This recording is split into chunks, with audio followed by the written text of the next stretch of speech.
which station they needed to go to.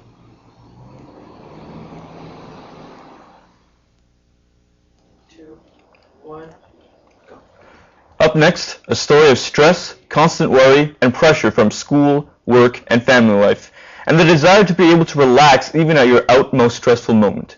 Debbie Alford reports.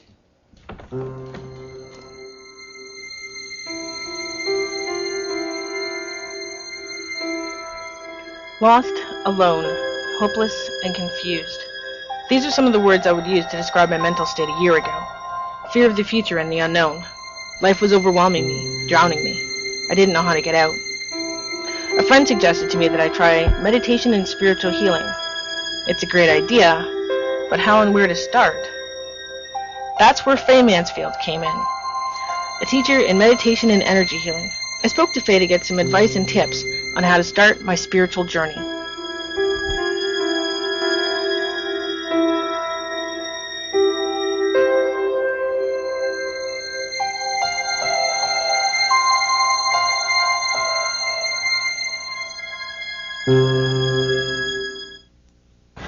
I had taken meditation classes myself at a spiritualist church, and they found out that I was a teacher. So at the end of the 2-year program, they asked if I would come in and be an assistant teacher. So I started there, and then I branched out, started teaching out of my home and other people's homes, and then Debbie Purvis opened Odyssey. Learning to meditate is learning to develop the mind. So for certain it's going to help you, because the more things that you can do that allow you to control your mind, the better off you're going to be. Here's a little thing that you can try. Try stopping worrying. Now I think everybody knows how hard it is to stop thoughts that are worrying thoughts. When you learn to meditate, you'll learn to do that. You'll learn to quiet the mind, relax the mind. That way it's as if you're tackling everything in life from a fresh point of view, and you've got new energy, you're more vibrant, so it stands to reason it's going to help you in your life. What are some of the different forms or different types of meditation? There are formal, informal, structured, and unstructured. And informal is one of my favorite stories, where the monk is said to meditate to the sound of one hand clapping. And of course there is no sound when you're only clapping with one hand, so that's learning to just be in the silence. And it can range anywhere from there to a very, very structured one where somebody takes you on a journey, all of course in your mind. What are some of the basic techniques that a person can use to help them along with their meditation? What I tell people is to do whatever is going to facilitate them having the best experience that they can. But there are some definite pointers. First of all, clothing. Choose comfortable clothing. Don't you choose restrictive clothing. That way you can sit however you want. Posture of the body is important. You want the spine to be straight, whether you're sitting on the floor with the spine straight, whether you're sitting on a chair, whether you're lying down. Put on relaxing music. The whole idea is to relax the body and the mind, so do whatever it takes to help you get to that relaxed state. Okay, everybody, just ask you then to make yourselves comfortable and close your eyes. And just focus on your breathing. And focus on breathing in and breathing out slowly. And as you do so, you begin to relax, going deeper and deeper, more and more relaxed. Now in your minds, I want you to imagine that you are connecting to the source of all energy, the source of all creation. And we're going to ask that source to send us a beam of white light, representing the highest, purest, most divine form of energy. So how many times a week do you think someone should meditate? I think it depends on the person and what they're trying to achieve. For me, learning to meditate is probably the most single important thing you can do in your life. So I would say once a day would not be too often. By putting Faye's tips into practice and doing my meditations every day, my life has taken a great turn for the positive. I know my journey is far from over and I still have a long way to go. But the important thing is, I no longer fear the trip. I'm Deborah Alfred, reporting for the Journal. 5, 4, okay, remember.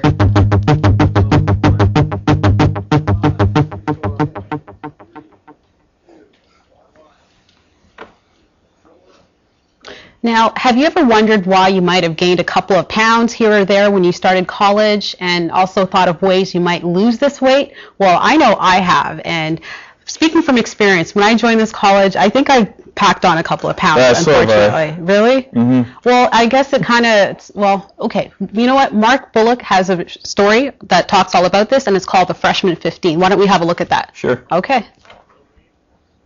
Hey guys. With many kids graduating out of high school and going into colleges or university, many are worried about gaining the freshman 15. This is a myth that states that they'll gain an extra bit of weight during their first semester. So I found myself here at Good Life Fitness, where I met a guy named Dwayne Higgins, who's a personal instructor, and I got his opinion about the freshman 15.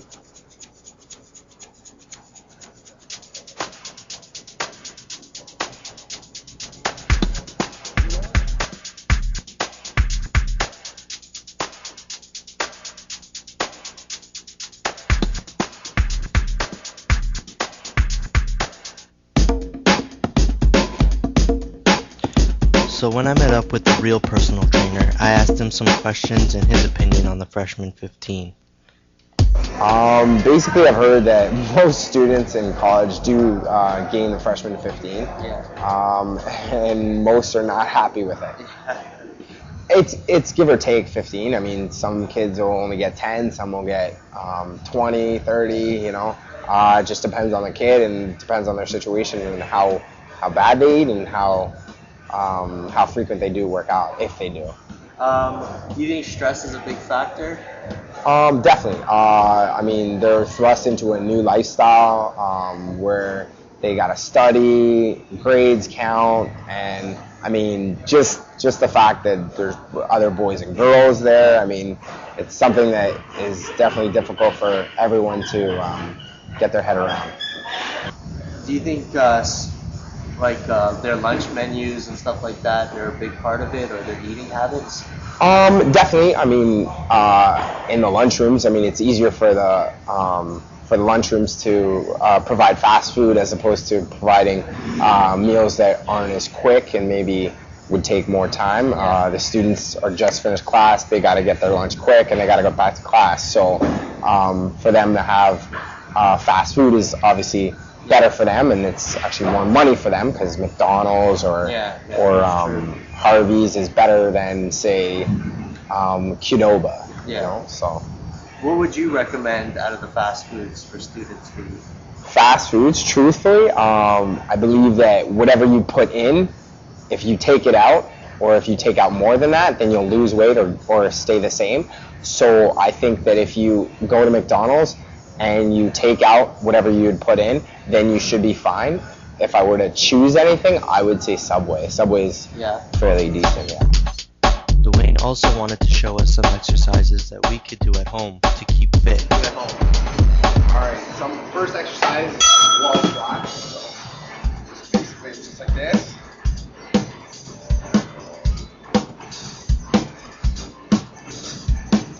That's the first exercise. Tricep dips. You can do it on the edge of your chair. So you hold yourself just like this. And dip down. Just like that.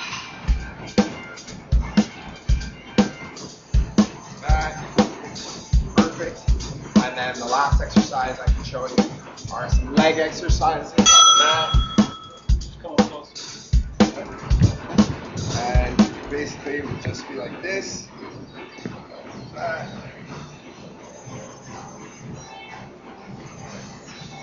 Another one. That.